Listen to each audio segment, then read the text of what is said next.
ਸਤਿ ਸ੍ਰੀ ਅਕਾਲ। ਤੁਸੀਂ ਦੇਖ ਰਹੇ ਹੋ ਤਖਤ ਪੰਜਾਬ। ਮੈਂ ਤੁਹਾਡੇ ਨਾਲ ਸੁਖਵਿੰਦਰ ਸਿੰਘ। ਮੇਰੇ ਨਾਲ ਉੱਗੇ ਸਿਆਸੀ ਮਾਹਰ ਡਾਕਟਰ ਹਰਜਿੰਦਰਪਾਲ ਸਿੰਘ ਵਾਲੀਆ ਮੌਜੂਦ ਨੇ।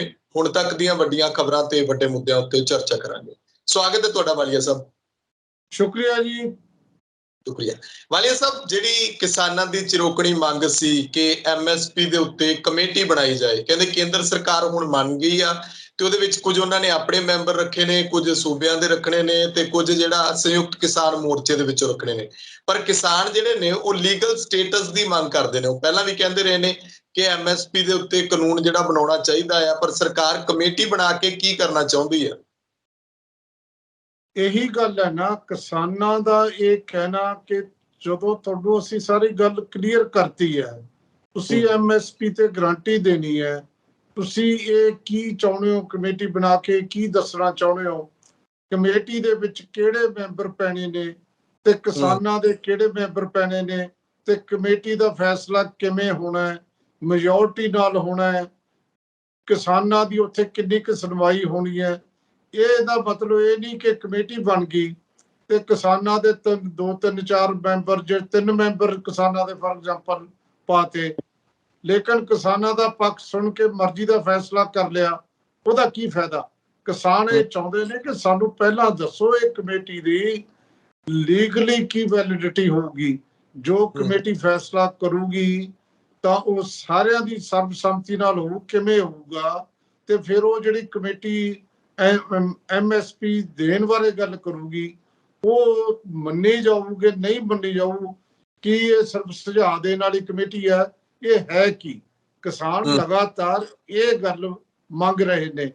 ਤੋ ਇਹ ਜਿਹੜੀ ਗੱਲ ਕਿਸਾਨਾਂ ਦੀ ਹੈ, ਹਾਲ ਤੱਕ ਸਰਕਾਰ ਮੈਨੂੰ ਨਹੀਂ ਲੱਗਦਾ ਕਿ ਉਸ ਤਰੀਕੇ ਨਾਲ ਇਸ ਤੇ ਫੁੱਲ ਚੜਾ ਰਹੀ ਹੈ। ਉਹ ਕਿਸਾਨਾਂ ਨੂੰ ਵੀ ਲੱਗਦਾ ਹੈ, ਲੋਕਾਂ ਨੂੰ ਵੀ ਲੱਗਦਾ ਹੈ ਕਿ ਸਰਕਾਰਾਂ ਜਿਵੇਂ ਅਕਸਰ ਕਰਦੀਆਂ ਨੇ, ਇਹ ਕਮੇਟੀ ਪਾ ਕੇ ਉਹ ਜਿਵੇਂ ਮਿੱਟੀ ਪਾਉਣ ਵਾਲੀ ਗੱਲ ਹੁੰਦੀ ਹੈ। ਇਹ ਕਿਸਾਨਾਂ ਦੇ ਸ਼ੰਕੇ ਨੇ, ਜਿੰਨਾ ਚਿਰ ਉਹ ਨਹੀਂ ਪੂਰੇ ਹੁੰਦੇ ਉਨਾ ਚਿਰ ਇਹਦਾ ਕੋਈ ਫਾਇਦਾ ਨਹੀਂ ਹੋਣਾ। ਬਿਲਕੁਲ ਬਿਲਕੁਲ, ਤੁਹਾਡੀ ਗੱਲ ਸਹੀ ਹੈ ਵਾਲੀਆ ਸਾਹਿਬ ਕਿ ਸ਼ੰਕੇ ਤਾਂ ਬਰਕਰਾਰ ਰਹਿਣਗੇ, ਕਿਉਂਕਿ ਉਧਰ ਕਿਸਾਨਾਂ ਨੇ ਇੱਕ ਤਾਂ MSP ਨੂੰ ਲੈ ਕੇ ਅੰਦੋਲਨ ਛੇੜਨ ਦੀ ਗੱਲ ਕੀਤੀ ਸੀਗੀ। ਸਰਕਾਰ ਨੇ ਚਲੋ ਕਦਮ ਪੁੱਟ ਲਿਆ ਇਸ ਪਾਸੇ, ਪਰ ਕਿਸਾਨ ਕਹਿੰਦੇ ਨੇ ਕਿ ਜਿਹੜੀ ਸਾਡੀ ਫਸਲਾਂ ਦੀ ਤਬਾਹੀ ਹੋ ਰਹੀ ਹੈ, ਇਧਰੋਂ ਪੰਜਾਬ ਸਰਕਾਰ ਨੇ ਵੀ ਕਿਹਾ ਕਿ ਕਿਸਾਨਾਂ ਦਾ ਕਰਜ਼ਾ ਮਾਫ ਕਿਉਂ ਨਹੀਂ ਕਰਦੇ, ਤੁਸੀਂ ਉਹ ਕਦਮਾਂ ਵੱਲ ਕਿਉਂ ਨਹੀਂ ਜਾਂਦੇ ਕਿ ਉਸ ਪਾਸੇ ਕਦਮ ਚੁੱਕੇ ਜਾਣ। ਦੂਜੀ ਗੱਲ ਇਹ ਵੀ ਹੈ ਕਿ ਤੁਸੀਂ ਦੇਖਿਆ ਕਿ ਬਾਰਿਸ਼ਾਂ ਦੇ ਨਾਲ ਜਿਹੜੀ ਲੱਖਾਂ ਏਕੜ ਫਸਲ ਤਬਾਹ ਹੋ ਗਈ, ਉਹਨੂੰ ਲੈ ਕੇ ਵੀ ਸੂਬਾ ਸਰਕਾਰਾਂ ਤੇ ਵੀ ਜਿਹੜਾ ਪ੍ਰੈਸ਼ਰ ਬਣਾਇਆ ਜਾ ਰਿਹਾ ਕਿ ਭਾਈ ਕਿਸਾਨਾਂ ਨੂੰ ਤੁਸੀਂ ਮੁਆਵਜ਼ਾ ਦਿਓ, ਕਿਉਂਕਿ ਉਹਨਾਂ ਨੇ ਤਾਂ ਉਹੀ ਕਰਨਾ ਤੇ ਉਹੀ ਖਾਣਾ, ਤੇ ਉਹ ਵੀ 6-6 ਮਹੀਨਿਆਂ ਬਾਅਦ ਉਹਨਾਂ ਦੀ ਹਾੜੀ ਸੌਣੀ ਆਉਂਦੀ ਹੈ।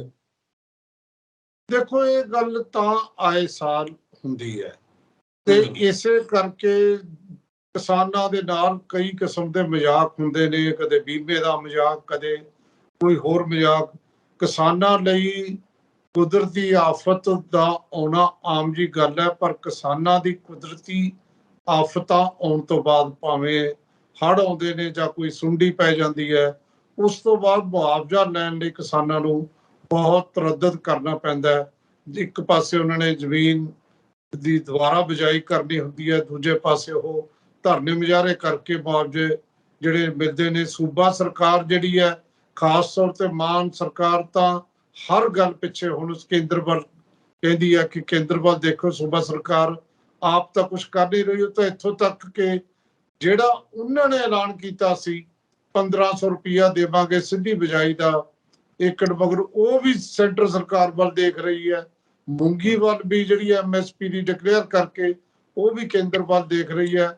ਸੂਬਾ ਸਰਕਾਰਾਂ ਕੋਲ ਜਿਹੜਾ ਹੈ ਨਾ ਤਾਂ ਉਹਨੇ ਰਿਸੋਰਸਸ ਨੇ ਤੇ ਨਾ ਹੀ ਸੂਬਾ ਸਰਕਾਰ ਜਿਹੜੀ ਉਹ ਦੇ ਰਹੀ ਹੈ। ਦੂਜੇ ਪਾਸੇ ਇਹ ਗੱਲ ਵੀ ਸਹੀ ਹੈ ਕਿ ਤਕਰੀਬਨ 2 ਦਿਨ ਦੇ ਮੀਂਹ ਨੇ, ਜਿਸ ਤਰ੍ਹਾਂ ਫਾਜ਼ਿਲਕਾ ਮੁਕਤਸਰ ਦੇ ਵਿੱਚ ਫਲੱਡ ਆਏ ਨੇ, 1 ਲੱਖ ਏਕੜ ਤੋਂ ਵੱਧ ਜ਼ਮੀਨ ਜਿਹੜੀ ਹੈ ਉਹਦੀ ਖੜੀ ਫਸਲ ਤਬਾਹ ਹੋਈ ਹੈ। ਗਿਰਦਾਵਰੀ ਜਿਹੜੀ ਹੈ ਵਿਸ਼ੇਸ਼ ਕਰਵਾ ਕੇ ਨਾਲ ਦੀ ਨਾਲ ਉਹਨੂੰ ਕੰਪਨਸੇਟ ਕਰਨਾ ਚਾਹੀਦਾ, ਮੁਆਵਜ਼ਾ ਦੇਣਾ ਚਾਹੀਦਾ। ਕਿਤੇ ਤਾਂ ਉਹ ਕਹਿ ਰਹੇ ਸੀ ਮਾਨ ਸਾਹਿਬ ਕਿ ਗਿਰਦਾਵਰੀ ਦੀ ਵੀ ਲੋੜ ਨਹੀਂ, ਪਹਿਲਾਂ ਮੁਆਵਜ਼ਾ ਦੇਵਾਂਗੇ। ਹੁਣ ਗੁਲਾਬੀ ਸੁੰਡੀ ਨੇ ਵੀ 250 ਟੀਮ ਲਾਤੀ ਕਿ ਉਹਦਾ ਅਸੀਂ ਅਸੈਸ ਕਰ ਰਹੇ ਹਾਂ, ਤੇ ਇੱਧਰ ਵੀ ਹਾਲੇ ਤਾਂ ਬਰਸਾਤ ਸ਼ੁਰੂ ਹੋਈ ਹੈ, ਪਤਾ ਨਹੀਂ ਕੀ ਕੀ ਹੋਣਾ। ਪਰ ਕਿਸਾਨਾਂ ਦੇ ਨਾਲ ਇਸ ਕਿਸਮ ਦਾ ਮਜ਼ਾਕ ਨਹੀਂ ਹੋਣਾ ਚਾਹੀਦਾ। ਚਾਹੇ ਸੂਬਾ ਦੇਵੇ ਤੇ ਚਾਹੇ ਕੇਂਦਰ ਦੇਵੇ, ਕਿਸਾਨਾਂ ਨੂੰ ਮੁਆਵਜ਼ਾ ਦੇਣਾ ਬਹੁਤ ਜ਼ਰੂਰੀ ਹੁੰਦਾ ਹੈ।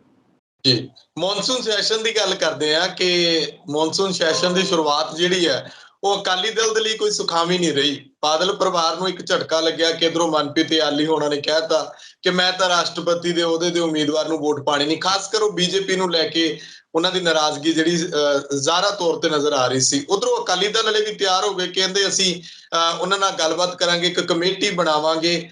ਤੇ ਉਹਦੇ ਵਿੱਚ ਚੀਮਾ ਸਾਹਿਬ ਗੱਲ ਕਰ ਰਹੇ ਸੀਗੇ ਜਿਹੜੇ ਸਾਬਕਾ ਮੰਤਰੀ ਰਹੇ ਨੇ। ਦੇਖੋ, ਮੈਂ ਸਮਝਦਾ ਕਿ ਅੱਜ ਬਹੁਤ ਵੱਡਾ ਇਹਦਾ ਮੌਨਸੂਨ ਪਹਿਲਾਂ ਤਾਂ ਇਜਲਾਸ ਨਾਲ ਕੋਈ ਲਿੰਕ ਨਹੀਂ ਹੈ। ਇਹ ਤਾਂ ਰਾਸ਼ਟਰਪਤੀ ਦੀ ਚੋਣ ਨਾਲ ਲਿੰਕ ਹੈ ਤੇ ਰਾਸ਼ਟਰਪਤੀ ਦੀ ਚੋਣ ਦੇ ਲਈ ਮੈਂ ਉਦੋਂ ਵੀ ਕਿਹਾ ਸੀ ਕਿ ਜਦੋਂ ਨੱਡਾ ਸਾਹਿਬ JP ਨੱਡਾ ਦਾ ਫੋਨ ਆਇਆ ਤੇ ਜਿਹੜੇ ਇਹਨਾਂ ਦੀ ਖੁਸ਼ੀ ਸਾਂਭੀ ਨਹੀਂ ਗਈ ਸੁਖਬੀਰ ਸਿੰਘ ਬਾਦਲ ਕੋਲੋਂ, ਔਰ ਨਾਲ ਦੀ ਨਾਲ ਇੱਕ ਗੁਲਦਸਤਾ ਖਰੀਦਿਆ, ਨਾਲ ਆਪਣਾ ਇੱਕ ਵਫਦ ਬਣਾਇਆ, ਪ੍ਰੇਮ ਸਿੰਘ ਚੰਦੂਮਾਜਰਾ, ਬਲਵਿੰਦਰ ਸਿੰਘ ਭੁੰਦੜ ਔਰ ਦਲਜੀਤ ਸਿੰਘ ਚੀਮਾ ਨੂੰ ਲੈ ਕੇ ਚਲੇ ਗਏ ਤੇ ਬੀਬੀ ਦ੍ਰੋਪਦੀ ਮੁਰਮੂ ਜਿਹੜੇ ਰਾਸ਼ਟਰਪਤੀ ਦੇ ਉਮੀਦਵਾਰ ਨੇ ਤੇ ਉਹਨਾਂ ਦੇ ਕੋਲ ਜਾ ਕੇ ਉਹਦਾ ਸਵਾਗਤ ਕੀਤਾ ਤੇ ਬਿਨਾਂ ਸ਼ਰਤ ਉਹਨੂੰ ਆਪਣੀ ਜਿਹੜੀ ਹੈ ਵੋਟ ਦੇਣ ਦਾ ਫੈਸਲਾ ਕਰ ਲਿਆ। ਇਹ ਗੱਲ ਜਿਹੜੀ ਹੈ ਜਦੋਂ ਬਿਨਾਂ ਸ਼ਰਤ ਕੀਤਾ, ਕੋਈ ਬੰਦੀ ਸਿੰਘਾਂ ਦੀ ਗੱਲ ਨਹੀਂ ਕੀਤੀ, ਕੋਈ ਘੱਟ ਗਿਣਤੀਆਂ ਦੀ ਗੱਲ ਨਹੀਂ ਕੀਤੀ, ਕੋਈ ਪੰਥਕ ਮਸਲਿਆਂ ਦੀ ਗੱਲ ਨਹੀਂ ਕੀਤੀ, ਤੇ ਫਿਰ ਉਸ ਤੋਂ ਬਾਅਦ ਰੌਲਾ ਤਾਂ ਉਦੋਂ ਵਧਿਆ ਜਦੋਂ ਸਿਮਰਨਜੀਤ ਸਿੰਘ ਮਾਨ ਨੇ ਕਹਿੰਦਾ ਮੈਨੂੰ ਤਾਂ ਇਹ ਦੱਸੋ, ਦੋਨਾਂ ਨੂੰ ਚਿੱਠੀ ਲਿਖਤੀ ਕਿ ਤੁਹਾਨੂੰ ਵੋਟ ਪਾਈਏ ਕਿਉਂ ਅਸੀਂ, ਤੁਸੀਂ ਸਾਡੇ ਆਹ ਸਟੈਂਡ ਦੱਸੋ ਕੀ ਹੈ, ਬੰਦੀ ਸਿੰਘਾਂ ਬਾਰੇ ਤੁਹਾਡਾ ਕੀ ਸਟੈਂਡ ਹੈ, ਗੁਰਦੁਆਰਾ ਬਾਰੇ ਕੀ ਸਟੈਂਡ ਹੈ, ਸਾਡੇ ਪੰਥਕ ਜਿਹੜੇ ਪੈਂਡਿੰਗ ਮਸਲੇ ਨੇ ਜਿਹੜਾ ਸਾਨੂੰ ਇਨਸਾਫ ਨਹੀਂ ਮਿਲਿਆ ਇਹਦੇ ਬਾਰੇ ਦੱਸੋ, ਤੁਹਾਡਾ ਸਟੈਂਡ ਕੀ ਹੈ। ਫਿਰ ਸੁਖਬੀਰ ਬਾਦਲ ਨੂੰ ਲੱਗਿਆ ਕਿ ਤਾਂ ਵੀ ਮੇਰੇ ਤੇ ਗੋਲ ਹੋ ਗਿਆ। ਫਿਰ ਐਵੇਂ ਚਿੱਠੀ ਜੀ ਲਿਖਣੀ ਬਿਲਕੁਲ ਉਵੇਂ ਜਿਵੇਂ ਪਹਿਲਾਂ ਤਾਂ ਕਾਨੂੰਨਾਂ ਦੇ ਹੱਕ 'ਚ ਬੋਲਦੇ ਰਹੇ, ਪਿੱਛੋਂ ਜਾ ਕੇ ਕਹਿੰਦੇ ਕਾਨੂੰਨ ਗਲਤ ਨੇ ਤੇ ਲੋਕ ਹੁਣ ਸਭ ਕੁਝ ਸਮਝਦੇ ਨੇ। ਤੇ ਇਹੀ ਗੱਲ ਫਿਰ ਉਹਨਾਂ ਨੇ ਜਦੋਂ ਕਹੀ, ਪੁੱਛਿਆ ਕਿਸੇ ਨੂੰ ਨਹੀਂ, ਤੇ ਫਿਰ ਹੁਣ 3 ਮੈਂਬਰ ਨੇ ਵਿਧਾਨ ਸਭਾ 'ਚ ਸ਼੍ਰੋਮਣੀ ਅਕਾਲੀ ਦਲ ਦੇ। ਮਨਪ੍ਰੀਤ ਸਿੰਘ ਇਆਲੀ ਆਪਣੇ ਇਲਾਕੇ 'ਚ ਬਹੁਤ ਪਾਪੂਲਰ ਹੈ, ਐਡਾ ਕੁ ਪਾਪੂਲਰ ਹੈ ਕਿ ਜਦੋਂ ਕੈਪਟਨ ਅਮਰਿੰਦਰ ਸਿੰਘ ਨੇ ਆਪਦਾ ਖਾਸ ਬੰਦਾ ਕੈਪਟਨ ਸੰਧੂ ਖੜਾਇਆ ਸੀ ਉਦੋਂ ਵੀ ਇਹ ਜਿੱਤ ਗਿਆ ਸੀ। ਕੈਪਟਨ ਦੀ ਸਰਕਾਰ ਹੋਵੇ ਤੇ ਉਦੋਂ ਵੀ ਜਿਹੜਾ ਹੈ ਉਹਦੇ ਗੋਡਰੀਆਂ ਲਵਾਤੀਆਂ ਸੀ। ਇਹ ਮਨਪ੍ਰੀਤ ਇਆਲੀ ਨੇ ਫਿਰ ਇੱਕ ਜਿਹੜਾ ਸਵਾਲ ਖੜਾ ਕੀਤਾ ਜਦੋਂ ਉਹਨੂੰ ਇਹ ਕਿਹਾ ਗਿਆ ਕਿ ਵੋਟ ਪਾਓ, ਕਹਿੰਦੇ ਕਿਉਂ ਪਾਈਏ ਵੋਟ, ਅਸੀਂ ਭਾਰਤੀ ਜਨਤਾ, ਪਹਿਲੇ ਤਾਂ ਗੱਲ ਉਹ ਕਹਿੰਦਾ ਕਾਂਗਰਸ ਨੂੰ ਤਾਂ ਅਸੀਂ ਵੋਟ ਪਾਈ ਨਹੀਂ ਸਕਦੇ, ਇਹਨਾਂ ਨੇ ਤਾਂ ਅਕਾਲ ਤਖਤ ਸਾਹਿਬ ਤੇ ਹਮਲਾ ਕੀਤਾ। ਰਹੀ ਗੱਲ ਭਾਰਤੀ ਜਨਤਾ ਪਾਰਟੀ ਦੀ, ਤੇ ਜਦੋਂ ਤੱਕ ਭਾਰਤੀ ਜਨਤਾ ਪਾਰਟੀ ਨਾਲ ਸ਼੍ਰੋਮਣੀ ਅਕਾਲੀ ਦਲ ਦਾ ਸਾਥ ਰਿਹਾ, ਉਹਨੇ ਸਾਡੇ ਜਿਹੜੇ ਮੁੱਦਿਆਂ ਤੇ ਕੀਤਾ ਕੀ ਹੈ, ਉਹ ਅਸੀਂ ਕਿਉਂ ਦੁਬਾਰਾ ਉਹਦੀ ਝੋਲੀ 'ਚ ਪਈਏ, ਕਿਉਂ ਉਹਦੀ ਗੋਦੀ 'ਚ ਬੈਠੀਏ, ਇਹਨੇ ਸਾਨੂੰ ਭਾਰਤੀ ਜਨਤਾ ਪਾਰਟੀ ਨੇ ਦਿੱਤਾ ਕੀ ਹੈ। ਤੇ ਕਹਿੰਦਾ ਮੈਨੂੰ ਤਾਂ ਆਪਣੀ ਲੀਡਰਸ਼ਿਪ ਦੀ ਸਮਝ ਨਹੀਂ ਆਉਂਦੀ। ਮਤਲਬ ਸਿੱਧੀ ਗੱਲ ਸੁਖਬੀਰ ਸਿੰਘ ਬਾਦਲ ਦੀ, ਤੇ ਬਾਦਲ ਦੀ ਗਲਤੀ ਇਹ ਰਹੀ ਕਿ ਮਨਪ੍ਰੀਤ ਇਆਲੀ ਜਿਹੜਾ ਗਰੁੱਪ ਲੀਡਰ ਹੈ, ਚਾਹੇ ਤਿੰਨਾਂ ਦੇ ਲੀਡਰ ਹੈ, ਦੇਖੋ ਇੱਕ ਡਾਕਟਰ ਸੁੱਖੀ ਹੈ, ਇੱਕ ਗਰੀਬ ਕੌਰ ਹੈ, ਮਿਸਿਸ ਮਜੀਠੀਆ, ਤਿੰਨੇ ਮੈਂਬਰ ਨੇ, ਤਿੰਨਾਂ ਮੈਂਬਰਾਂ ਦਾ ਲੀਡਰ ਹੈਗਾ ਮਨਪ੍ਰੀਤ ਇਆਲੀ। ਮਨਪ੍ਰੀਤ ਇਆਲੀ ਕਹਿੰਦਾ ਅਸੀਂ ਨਹੀਂ ਵੋਟ ਪਾਉਂਦੇ, ਮੈਂ ਕਿਉਂ ਵੋਟ ਪਾਵਾਂ, ਕਹਿੰਦਾ ਇਹਨਾਂ ਨੂੰ ਬਿਨਾਂ ਸ਼ਰਤ ਅਸੀਂ ਕਿਉਂ ਵੋਟ ਪਾਈਏ। ਮਤਲਬ ਹਰ ਗੱਲ ਤੇ ਉਹਨੇ ਬਗਾਵਤ ਕੀਤੀ, ਸੁਖਬੀਰ ਸਿੰਘ ਬਾਦਲ ਨੂੰ ਕਚਹਿਰੀ 'ਚ ਖੜਾ ਕੀਤਾ। ਦੂਜਾ ਮਸਲਾ ਉਹਨੇ ਇਹ ਨਹੀਂ ਇਕੱਲਾ ਉਠਾਇਆ ਕਿ ਇਹਨਾਂ ਨੇ ਸਾਡੇ ਨਾਲ ਕੀਤਾ ਕੀ, ਅਸੀਂ ਭਾਰਤੀ ਜਨਤਾ ਪਾਰਟੀ ਦੀ ਗੋਦੀ 'ਚ ਕਿਉਂ ਬੈਠੀਏ। ਉਹਨੇ ਦੂਜੀ ਗੱਲ ਉਠਾਈ, ਕਹਿੰਦਾ ਜਿਹੜੀ 13 ਮੈਂਬਰੀ ਕਮੇਟੀ ਬਣਾਈ ਸੀ ਇਕਬਾਲ ਸਿੰਘ ਝੁੰਦਾ ਦੀ ਅਗਵਾਈ 'ਚ, ਜਿਹਨੇ ਮੰਥਨ ਕੀਤਾ ਸੀ, 100 ਹਲਕਿਆਂ 'ਚ ਗਏ, ਲੋਕਾਂ ਨੇ ਜਿਹੜੀ ਤਬਦੀਲੀ ਦੀ ਗੱਲ ਕੀਤੀ, ਉਸ ਕਮੇਟੀ ਦੀ ਹੱਦ ਤੱਕ ਰਿਪੋਰਟ ਤੇ ਵਿਚਾਰ ਕਿਉਂ ਨਹੀਂ ਕੀਤਾ, ਉਹ ਵਿਚਾਰ ਕਰਨਾ ਬਣਦਾ। ਯਾਨੀ ਅੱਜ ਜਿਹੜੀ ਗੱਲ ਮਨਪ੍ਰੀਤ ਇਆਲੀ ਨੇ ਕੀਤੀ, ਮੈਂ ਸਮਝਦਾ ਹੁਣ ਤੱਕ ਦਾ ਸਭ ਤੋਂ ਵੱਡਾ ਸਟ੍ਰੋਕ ਜਿਹੜਾ ਲੱਗਿਆ, ਔਰ ਸਭ ਤੋਂ ਵੱਡਾ ਝਟਕਾ ਸੁਖਬੀਰ ਸਿੰਘ ਬਾਦਲ ਨੂੰ ਲੱਗਿਆ। ਸੁਖਬੀਰ ਸਿੰਘ ਬਾਦਲ ਤੇ ਪ੍ਰੈਸ਼ਰ ਤਾਂ ਬਹੁਤ ਸੀ, ਪਰ ਉਹ ਕਿਸੇ ਨਾ ਕਿਸੇ ਤਰੀਕੇ ਨਾਲ ਬਚਿਆ ਹੋਇਆ ਸੀ। ਲੇਕਿਨ ਹੁਣ ਤੁਸੀਂ ਦੇਖੋ, ਇੱਕ ਸੀਕੁਐਂਸ ਦੇਖੋ, ਸਭ ਤੋਂ ਪਹਿਲਾਂ ਜਦੋਂ ਸੰਗਰੂਰ ਦੀ ਹਾਰ ਹੁੰਦੀ ਹੈ, ਕਰਨੈਲ ਸਿੰਘ ਪੰਜੌਲੀ ਕਹਿੰਦਾ ਕਿ ਸਾਰੇ ਅਹੁਦੇਦਾਰ ਸਮੇਤ ਜਿਹੜੇ ਕੋਰ ਕਮੇਟੀ ਦੇ ਮੈਂਬਰ ਸਾਰੇ ਰਿਜ਼ਾਈਨ ਕਰੋ ਤੇ ਜਾ ਕੇ ਦਿਆਓ ਅਕਾਲ ਤਖਤ ਸਾਹਿਬ ਦੇ ਉੱਥੇ ਉਹਨਾਂ ਨੂੰ ਜਿਹੜਾ ਹੈ ਉਹਨਾਂ ਦੇ ਸਾਹਮਣੇ ਰੱਖੋ ਕਿ ਆਹ ਲਓ ਅਸੀਂ ਅਸਤੀਫੇ ਦਿੱਤੇ। ਫਿਰ ਦੂਜਾ ਜਗਮੀਤ ਸਿੰਘ ਬਰਾੜ ਕਹਿੰਦਾ ਬਹੁਤ ਘੋੜੀਆਂ ਗਾਲੀਆਂ ਬਾਦਲਾਂ ਦੀਆਂ, ਹੁਣ ਆਪਾਂ ਨੂੰ ਮੁੜ ਸਰਜੀਤ ਕਰਨਾ ਚਾਹੀਦਾ ਅਕਾਲੀ ਦਲ। ਤੇ ਫਿਰ ਤੀਜਾ ਜਿਹੜਾ ਸਭ ਤੋਂ ਵੱਡਾ ਝਟਕਾ 3 ਦਿਨ ਪਹਿਲਾਂ ਲੱਗਿਆ ਜਦੋਂ ਤਾਰ ਕੋਟਲਾ ਸਟੇਡੀਅਮ ਦੇ ਵਿੱਚ, ਜਿੱਥੇ ਹਰਮੀਤ ਸਿੰਘ ਕਾਲਕਾ ਨੇ ਸ਼੍ਰੋਮਣੀ ਅਕਾਲੀ ਦਲ ਦਿੱਲੀ ਸਟੇਟ ਦਾ ਇਕੱਠ ਕੀਤਾ, ਉਹਨਾਂ ਦਾ ਚੋਣ ਨਿਸ਼ਾਨ ਟੋਕਰੀ ਮਿਲਿਆ। ਉੱਥੇ ਜਿਸ ਤਰੀਕੇ ਨਾਲ ਬਾਦਲਾਂ ਤੇ ਨਿਸ਼ਾਨੇ ਲੱਗੇ, ਸਭ ਤੋਂ ਵੱਡੇ ਨਿਸ਼ਾਨੇ ਸੁਖਦੇਵ ਸਿੰਘ ਢੀਂਡਸਾ ਨੇ, ਫਿਰ ਭਾਈ ਬਲਜੀਤ ਸਿੰਘ ਦਾਦੂਵਾਲ ਨੇ, ਫਿਰ ਬਲਵੰਤ ਸਿੰਘ ਰਾਮੂਵਾਲੀਆ ਨੇ, ਫਿਰ ਸਾਬਕਾ ਜਥੇਦਾਰ ਜਸਵੀਰ ਸਿੰਘ ਰੋਡੇ ਨੇ। ਲੇਕਿਨ ਸਭ ਤੋਂ ਜ਼ਿਆਦਾ ਵੱਡਾ ਝਟਕਾ ਉਦੋਂ ਲੱਗਿਆ ਜਦੋਂ ਇਹਨਾਂ ਦਾ ਆਪਣਾ ਜਿਹੜਾ ਬੰਦਾ ਗਿਆਨੀ ਹਰਨਾਮ ਸਿੰਘ ਧੁੰਮਾ, ਜਿਹੜਾ ਕਿ ਇਹਨਾਂ ਦਾ ਹੁਣ ਤੱਕ ਦਮਦਮੀ ਟਕਸਾਲ ਦੇ ਜਿਹੜੇ ਮੁਖੀ ਨੇ, ਉਹ ਵੀ ਉੱਥੇ ਇਕੱਠ ਚ ਚਲੇ ਗਏ। ਇਹਦਾ ਮਤਲਬ ਕਿ ਉਹ ਵੀ ਬਾਦਲਾਂ ਤੋਂ ਮੁਨਕਰ ਹੋ ਗਏ ਤੇ ਹੁਣ ਬਗਾਵਤ ਇਸ ਲੈਵਲ ਤੱਕ ਪਹੁੰਚ ਗਈ ਤੇ ਮਨਪ੍ਰੀਤ ਇਆਲੀ ਨੂੰ ਕੱਢ ਸਕਦੇ ਨਹੀਂ। ਜੇ ਕੱਢਦੇ ਨੇ ਤੇ ਫਿਰ 2 ਬੰਦੇ ਰਹਿ ਜਾਣਗੇ। ਔਰ ਦੂਜਾ ਗੱਲ ਇਹ ਹੈ ਕਿ ਹੁਣ ਕੁਝ ਵੀ ਹੋਵੇ, ਇਹਨਾਂ ਨੂੰ 13 ਮੈਂਬਰੀ ਕਮੇਟੀ ਦੀ ਰਿਪੋਰਟ ਜਿਹੜੀ ਹੈ ਉਹ ਤੇ ਚਰਚਾ ਕਰਨੀ ਬਣਦੀ ਹੈ। ਤੇ ਜੇ ਚਰਚਾ ਕਰੋ ਕਿ ਜਿਵੇਂ ਹਿੰਟ ਖੁਦ ਦਿੱਤਾ ਹੈ ਸੁਖਬੀਰ ਸਿੰਘ ਬਾਦਲ ਨੇ ਕਿ ਵੱਡੀਆਂ ਤਬਦੀਲੀਆਂ ਆਉਣਗੀਆਂ, ਉਹ ਤਬਦੀਲੀਆਂ ਇਸ ਤਰ੍ਹਾਂ ਦੀਆਂ ਲੈ ਕੇ ਆਉਣਾ ਚਾਹੁੰਦੇ ਸੀ।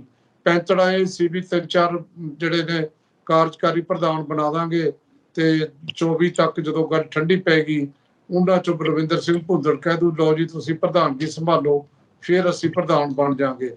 ਤੇ ਹੁਣ ਲੱਗਦਾ ਨਹੀਂ ਕਿ ਜ਼ਿਆਦਾ ਦਿਨ ਨੇ ਪ੍ਰਧਾਨਗੀ ਦੇ ਸੁਖਬੀਰ ਸਿੰਘ ਬਾਦਲ ਦੇ ਨੇ।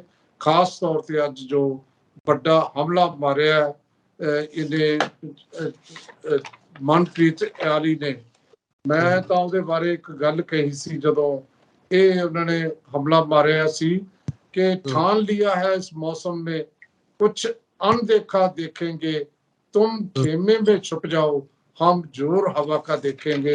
तो देखते हैं कि कितना को जोर दी गल कर रहा है जी।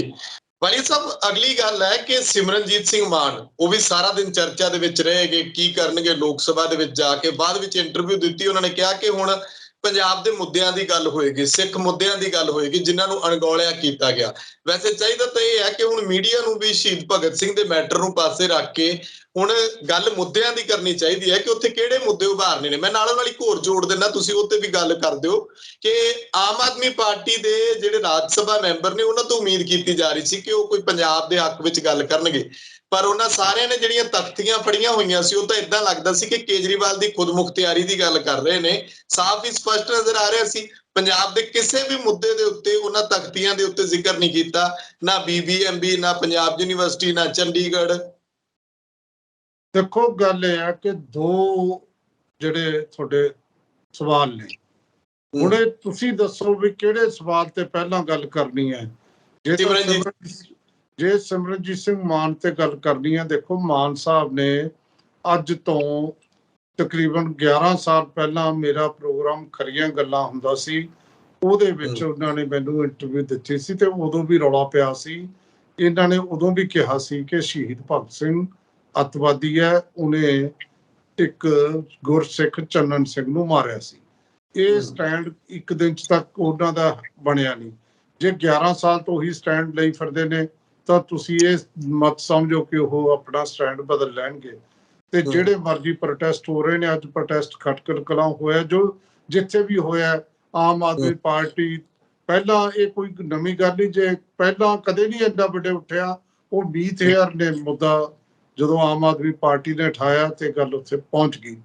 ਤੇ ਹੁਣ ਫਿਰ ਗੱਲ ਰਾਜਾ ਵੜਿੰਗ ਨੇ ਕਹਿਤਾ ਕਿ ਇਹਨਾਂ ਦੇ ਨਾਨਾ ਜੀ ਨੇ ਤਾਂ ਜਨਰਲ ਡਾਇਰ ਨੂੰ ਦਿੱਤਾ ਸੀ ਸਰੋਪਾ, ਤੇ ਉਸ ਤੋਂ ਬਾਅਦ ਉਹਨਾਂ ਨੇ ਉੱਥੇ ਵੀ ਆਪਦਾ ਜਿਹੜਾ ਹੈ ਸਟੈਂਡ ਦੇ ਕਲੀਅਰ ਕਰਨ ਦੀ ਕੋਸ਼ਿਸ਼ ਕੀਤੀ ਕਿ ਜੀ ਉਹ ਤਾਂ ਦਰਬਾਰ ਸਾਹਿਬ ਤੇ ਜਿਹੜਾ ਹੈ ਬੰਬ ਸਿੱਟਣ ਨੂੰ ਫਿਰਦਾ ਸੀ ਤੇ ਖਾਲਸਾ ਕਾਲਜ ਦੇ ਪ੍ਰਿੰਸੀਪਲ ਦੀ ਸਲਾਹ ਤੇ ਉਹਨਾਂ ਨੇ ਗੁੱਸਾ ਸ਼ਾਂਤ ਕੀਤਾ। ਹਾਲਾਂਕਿ ਮੈਨੂੰ ਲੱਗਦਾ ਹੈ ਕਿ ਬਹੁਤ ਵਧੀਆ ਲੌਜਿਕ ਨਹੀਂ ਹੈ, ਲੇਕਿਨ ਚਲੋ ਉਹਨਾਂ ਨੇ ਗੱਲ ਕੀਤੀ। ਤੁਸੀਂ ਬਿਲਕੁਲ ਠੀਕ ਕਹਿ ਰਹੇ ਹੋ, ਗੱਲ ਤਾਂ ਪੰਜਾਬ ਦੇ ਮੁੱਦਿਆਂ ਦੀ ਹੋਣੀ ਚਾਹੀਦੀ ਸੀ, ਲੇਕਿਨ ਜਦੋਂ ਤੁਸੀਂ ਇਹੋ ਜਿਹੀਆਂ ਗੱਲਾਂ ਕਰਦੇ ਹੋ ਉਹਦਾ ਕੋਈ ਫਾਇਦਾ ਨਹੀਂ ਹੁੰਦਾ। ਤੇ ਦੂਜੇ ਪਾਸੇ ਮੁੱਦਿਆਂ ਦੀ ਗੱਲ ਜੇ ਆਪਾਂ ਕਰਦੇ ਹਾਂ ਤਾਂ ਮੇਰਾ ਖਿਆਲ ਹੈ ਚਾਹੇ ਉਹ ਕਿਸੇ ਟੀਵੀ ਨੂੰ ਇੰਟਰਵਿਊ ਦੇਵੇ ਤੇ ਚਾਹੇ ਉਹ ਪਾਰਲੀਮੈਂਟ 'ਚ ਮਾਨ ਸਾਹਿਬ ਬੋਲਦੇ ਨੇ, ਉਹ ਪੰਜਾਬ ਦੇ ਮੁੱਦਿਆਂ ਨੂੰ, ਉਹ ਤਾਂ ਇੱਥੋਂ ਤੱਕ ਕਿ ਗੱਲ ਕਦੇ ਕਦੇ ਚੰਗੀ ਵੀ ਨਹੀਂ ਲੱਗਦੀ। ਅੱਜ ਜਦੋਂ ਉਹਨਾਂ ਨੇ ਟੀਵੀ ਇੰਟਰਵਿਊ 'ਚ ਇਹ ਕਹਿਣ ਦੀ ਕੋਸ਼ਿਸ਼ ਕੀਤੀ ਕਿ ਸਾਨੂੰ ਤਾਂ ਕੁੱਤਿਆਂ ਵਾਂਗ ਸਿੱਖਾਂ ਨੂੰ ਗੁਲਾਮ ਬਣਾਇਆ ਹੋਇਆ ਇਹਨਾਂ ਨੇ, ਸਾਨੂੰ ਕੰਮ ਤੇ ਲਾਇਆ ਹੋਇਆ, ਅਸੀਂ ਇਹਨਾਂ ਲਈ ਚੌਲ ਪੈਦਾ ਕਰਦੇ ਹਾਂ, ਇਹਨਾਂ ਲਈ ਅਸੀਂ ਪੈਦਾ ਕਰਦੇ ਹਾਂ ਅਨਾਜ, ਇਹ ਸਾਥੋਂ ਕੰਮ ਲੈਂਦੇ ਨੇ, ਸਾਨੂੰ ਇਹ ਗੁਲਾਮੀ ਤੋਂ ਆਜ਼ਾਦ ਨਹੀਂ ਕਰਨਾ ਚਾਹੁੰਦੇ। ਇਸ ਕਿਸਮ ਦੀ ਗੱਲ, ਕਿਉਂਕਿ ਇਹਨਾਂ ਨੇ ਸਾਡਾ ਕੋਈ ਮਸਲਾ ਹੱਲ ਨਹੀਂ ਕੀਤਾ ਹਾਲੇ ਤੱਕ ਸਿੱਖਾਂ ਦਾ, ਤੇ ਮੈਂ ਮਸਲਿਆਂ ਤੇ ਉਠਾਊਂਗਾ, ਮੈਂ ਬੰਦੀ ਸਿੰਘਾਂ ਦੇ ਮਸਲੇ ਉਠਾਊਂਗਾ, ਮੈਂ ਸ਼੍ਰੋਮਣੀ ਗੁਰਦੁਆਰਾ ਪ੍ਰਬੰਧਕ ਕਮੇਟੀ ਦੀ ਇਲੈਕਸ਼ਨ ਦਾ ਮਸਲਾ ਉਠਾਊਂਗਾ। ਗੱਲਾਂ ਉਹਨਾਂ ਨੇ ਉਹ ਪੰਜਾਬ ਦੇ ਮਸਲਿਆਂ ਦੀਆਂ, ਪਾਣੀ ਦੀਆਂ, ਜਿਹੜਾ ਪਾਣੀ ਦਾ ਮਸਲੇ ਦੀ ਗੱਲ ਕੀਤੀ ਹੈ। ਤਾਂ ਮੇਰਾ ਖਿਆਲ ਹੈ ਕਿ ਸਿਮਰਨਜੀਤ ਸਿੰਘ ਮਾਨ ਦੇ ਪੁਰਾਣੇ ਲੈਕਚਰ ਜੇ ਕਿਸੇ ਨੇ ਸੁਣੇ ਨੇ ਪਾਰਲੀਮੈਂਟ ਦੇ ਵਿੱਚ, ਮੈਂ ਉਦੋਂ ਕਿਹਾ ਸੀ ਕਿ ਸਿੱਖੀ ਦੇ ਐਂਗਲ ਤੋਂ ਸਰਦਾਰ ਕਪੂਰ ਸਿੰਘ ਤੋਂ ਬਾਅਦ ਜੇ ਕੋਈ ਉੱਚੀ ਸੁਰ ਦੇ ਵਿੱਚ ਬੇਬਾਕੀ ਨਾਲ ਬੋਲਿਆ, ਉਹ ਸਿਮਰਨਜੀਤ ਸਿੰਘ ਮਾਨ ਬੋਲਿਆ। ਤੇ ਮੈਨੂੰ ਆਸ ਹੈ ਕਿ ਸਹੁੰ ਚੁੱਕ ਲਈ ਹੈ ਤੇ ਹੁਣ ਇਸ ਵਾਰ ਵੀ ਸਿਮਰਨਜੀਤ ਸਿੰਘ ਮਾਨ ਇਸ ਗੱਲ ਤੇ, ਪੰਜਾਬ ਦੇ ਮੁੱਦਿਆਂ ਤੇ, ਸਿੱਖਾਂ ਦੇ ਮੁੱਦਿਆਂ ਤੇ ਉਹ ਜ਼ਰੂਰ ਉੱਚ ਆਵਾਜ਼ ਦੇ ਵਿੱਚ ਜਿਹੜੀ ਹੈ ਆਪਣੀ ਗੱਲ ਕਹਿਣਗੇ ਤੇ ਗੱਲ ਰਿਕਾਰਡ ਕਰਾਉਣਗੇ, ਇਹਦੇ 'ਚ ਕੋਈ ਦੋ ਰਾਮਾ ਨਹੀਂ। ਰਹੀ ਗੱਲ ਦੂਜੀ, ਜਿਨ੍ਹਾਂ ਤੇ ਪਹਿਲਾਂ ਵੀ ਕੋਈ ਆਸ ਨਹੀਂ ਸੀ ਤੇ ਹੁਣ ਤਾਂ ਬਿਲਕੁਲ ਹੀ, ਅੱਜ ਪਹਿਲੇ ਦਿਨ ਤਾਂ ਗੱਲ ਬਿਲਕੁਲ ਹੀ ਖਤਮ ਹੋ ਗਈ।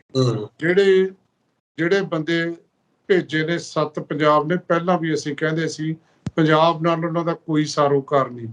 ਜੇ ਕੋਈ ਪੰਜਾਬ ਦਾ ਮਾੜਾ ਮੋਟਾ ਸਾਰੋਕਾਰ ਹੈ, ਉਹ ਹੈਗਾ ਸੰਤ ਬਲਵੀਰ ਸਿੰਘ ਸੀਚੇਵਾਲ ਦਾ। ਤੇ ਸੀਚੇਵਾਲ ਨੇ ਤਾਂ ਇਹ ਗੱਲ ਕਹੀ ਸੀ ਕਿ ਮੈਂ ਆਮ ਆਦਮੀ ਪਾਰਟੀ ਦੀ ਟਿਕਟ ਤੇ ਚਲਿਆ ਜਾਂਦਾ ਰਾਜ ਸਭਾ 'ਚ, ਪਰ ਮੈਂ ਤਾਂ ਸਿਰਫ ਤੇ ਸਿਰਫ ਵਾਤਾਵਰਨ ਦੀ ਗੱਲ ਕਰੂੰ। ਅੱਜ ਫਿਰ ਪ੍ਰੈਸ ਕਾਨਫਰੰਸ ਕਿਉਂ ਬੈਠਾ ਸੀ? ਕਿਉਂ ਕੇਜਰੀਵਾਲ ਨੂੰ ਸਿੰਗਾਪੁਰ ਭੇਜਣ ਲਈ ਵੀਜ਼ਾ ਨਹੀਂ ਮਿਲਿਆ? ਅੱਜ ਸਭ ਤੋਂ ਵੱਡਾ ਮੁੱਦਾ ਆਮ ਆਦਮੀ ਪਾਰਟੀ ਲਈ ਇਹ ਬਣ ਗਿਆ, ਪੰਜਾਬ ਦੇ ਕੋਈ ਮੁੱਦੇ ਦੀ ਗੱਲ ਨਹੀਂ, ਪੰਜਾਬ ਦੇ ਲੋਕਾਂ ਦੀ ਕੋਈ ਗੱਲ ਨਹੀਂ, ਪੰਜਾਬ ਦੇ ਪਾਣੀਆਂ ਦੀ ਕੋਈ ਗੱਲ ਨਹੀਂ, ਪੰਜਾਬ ਦੀ ਕਿਸੇ ਤਰ੍ਹਾਂ ਪੰਜਾਬ ਦਾ ਕੋਈ ਮੁੱਦਾ ਨਹੀਂ। ਤੇ ਮੁੱਦਾ ਸਭ ਤੋਂ ਵੱਡਾ ਆਮ ਆਦਮੀ ਪਾਰਟੀ ਦੇ ਸੰਸਥਾ ਲਈ ਬਣਿਆ ਕਿ ਜੀ ਸਾਡੇ ਕੇਜਰੀਵਾਲ ਸਾਹਿਬ ਨੂੰ ਤੁਸੀਂ ਵੀਜ਼ਾ ਲੈਣ ਤੋਂ ਪਹਿਲਾਂ ਫਾਈਲ ਕਿਉਂ ਨਹੀਂ ਕਲੀਅਰ ਕੀਤੀ LG ਨੇ? ਹੁਣ ਤੁਸੀਂ ਲਾਓ ਹਿਸਾਬ ਕਿ ਤੁਸੀਂ ਕੀ ਆਸ ਰੱਖੋਗੇ ਰਾਘਵ ਚੱਡਾ ਤੇ ਜਿਹੜੇ ਦੂਜੇ ਬੰਦੇ ਨੇ ਅਸ਼ੋਕ ਮਿੱਤਲ ਤੇ ਅਰੋੜਾ, ਉਹਨਾਂ ਤੇ ਤਾਂ ਆਸ ਹੀ ਕੀ ਰੱਖਣੀ ਹੈ। ਲੇਕਿਨ ਉਹ ਤਾਂ ਬੋਲ ਹੀ ਨਹੀਂ ਸਕਦੇ। ਜਿਹੜੇ ਬਿਜ਼ਨਸਮੈਨ ਹੁੰਦੇ ਨੇ ਉਹ ਸਰਕਾਰ ਦੇ ਖਿਲਾਫ ਕਿਵੇਂ ਬੋਲਣਗੇ? ਅਸ਼ੋਕ ਮਿੱਤਲ ਕਿਵੇਂ ਬੋਲੂ? ਹੁਣ ਤਾਂ ਰਾਤ ਨੂੰ ਵੀ ਈਡੀ ਦਾ ਡਰ ਸਤਾਉਂਦਾ ਹੋਊਗਾ।